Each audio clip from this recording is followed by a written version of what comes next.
পজি development group আইটিডিজে নামের একটি British সংস্থার সাম্প্রতিক এক জরিপে বেরিয়ে এসেছে এই তথ্য। সংস্থাটির মতে যত লোক মারা যায় রান্নার ধোঁয়ায় মারা যায় তার চেয়েও বেশি। ধোঁয়ায় মারা যাওয়া লোকের সংখ্যা দূষিত পানি এবং অস্বাস্থ্যকর পয় ব্যবস্থার ফলে মারা যাওয়া মানুষের সমান। নাজমুল আশরাফের রিপোর্ট। উন্নয়নশীল দেশগুলোতে রান্নার ধোঁয়ায় আক্রান্ত হচ্ছে 200 কোটিরও বেশি মানুষ, যারা রান্নার কাজে ব্যবহার করে থাকে কাঠ, কয়লা, গাছপালা ও গোবরের মতো জ্বালানি।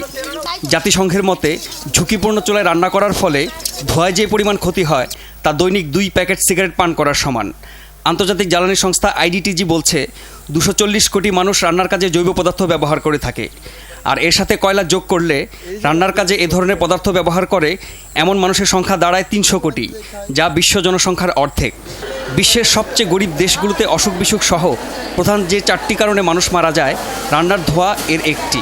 শুধুমাত্র এ কারণেই বছরে মারা যায় 16 লাখ মানুষ, যাদের মধ্যে প্রায় 10 লাখই শিশু। ধোঁয়ার কারণে যেসব অসুখ বিসুখ হতে পারে তার মধ্যে রয়েছে মারাত্মক শ্বাসকষ্ট, শিশুরা যার শিকার হয় বড়দের তুলনায় অন্তত 2 থেকে 3 গুণ বেশি। ওই গবেষণা রিপোর্টে আরও বলা হয়, যেসব মহিলারা কাঠ খড় জাতীয় জিনিস দিয়ে রান্না করে তাদের ক্রনিক ব্রনকাইটিসের মতো রোগ হওয়ার সম্ভাবনা অন্যদের চাইতে অন্তত 4 গুণ বেশি।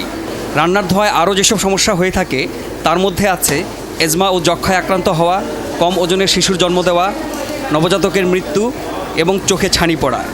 আইটিডিজি রিপোর্টে আরও বলা হয়, এই অবস্থা থেকে মুক্তি পাবার একমাত্র উপায় হচ্ছে পরিশোধিত জ্বালানির ব্যবহার। যদিও ঝুঁকির মধ্যে থাকা এসব গরিব মানুষদের তা করার সামর্থ্য নেই। তবে আইটিডিজি বলছে, উন্নত মানের চিমনি স্টোভ বা রান্নার ধোঁয়া সরিয়ে নিতে পারে এমন ব্যবস্থা করতে পারলে এ ধরনের দূষণ থেকে শতকরা 80% মুক্তি পাওয়া সম্ভব। সারা বিশ্বে 3 ভাগের 1 ভাগেরও বেশি গরিব মানুষ কাঠখড় দিয়ে তাদের বাড়ির উঠোনে রান্না করতে বাধ্য হয়। পাথরযুগ থেকে শুরু হওয়া রান্নার এই ব্যবস্থা বদলেছে খুব সামান্যই। আর এই ব্যবস্থায় মহিলা ও শিশুদের জন্য তাদের বাড়িই হয়ে উঠছে মৃত্যুর ফাঁদ।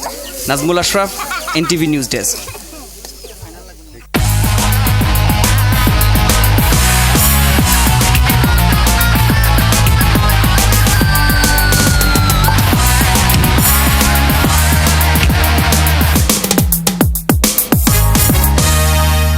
ক্রিকেট দ্বিতীয় দিনে জমে উঠেছে ফয়সালাবাদ টেস্ট।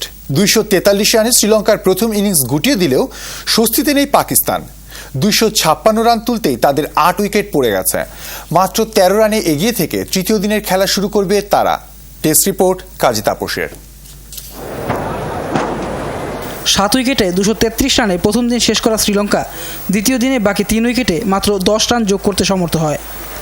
আগের দিন 97 রানে অপরাজিত থাকা সামার বীরা সেঞ্চুরি পূরণ করে শোয়েব আখতারের বলে বোল্ড হয়ে যান।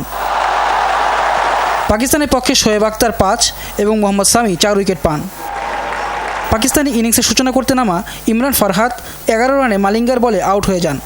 এরপর আসিম কামালের সাথে 66 রানের জুটি গড়ে তোলেন ইয়াসির হামিদ। অর্ধশতক পূর্ণ করে 58 রানে ইয়াসির ফার্নান্ডোর বলে মুবারকের হাতে ধরা পড়েন। সহ অধিনায়ক ইয়োহানা 17 রানে আউট হয়ে গেলেও টিকে ছিলেন অধিনায়ক ইনজামাম, কিন্তু তাকে 32 রানে আউট করে শ্রীলঙ্কাকে ম্যাচে ফেরান হেরাত। শোয়েব মালিক 48 রান করে আউট হয়ে গেলে পাকিস্তানের বড় লিডের স্বপ্ন শেষ হয়ে যায়। এরপর মঈন খান আর আব্দুর রাজ্জাকও বিদায় নিলে দিন শেষে পাকিস্তানের স্কোর দাঁড়ায় 8 উইকেটে 256। কাজী তাপস, এনটিভি স্পোর্টস ডেস্ক। শেষ করার আগে শিরোনামগুলো আরেকবার দেখে নিচ্ছি। বাজার দর স্বাভাবিক রাখতে সারা দেশে শুরু হয়েছে খোলা বাজারে চাল বিক্রি। অশুভ শক্তির বিরুদ্ধে সক্রিয় ও সজাগ থাকার আহ্বান জানিয়েছেন প্রধানমন্ত্রী। তত্ত্বাবধায়ক সরকার ব্যবস্থার সংস্কার নিয়ে রাজনৈতিক দলগুলোর সঙ্গে কথা বলবে আওয়ামী লীগ। খবর এটুকুই। শুভ সকাল পুরো টিমের পক্ষ থেকে।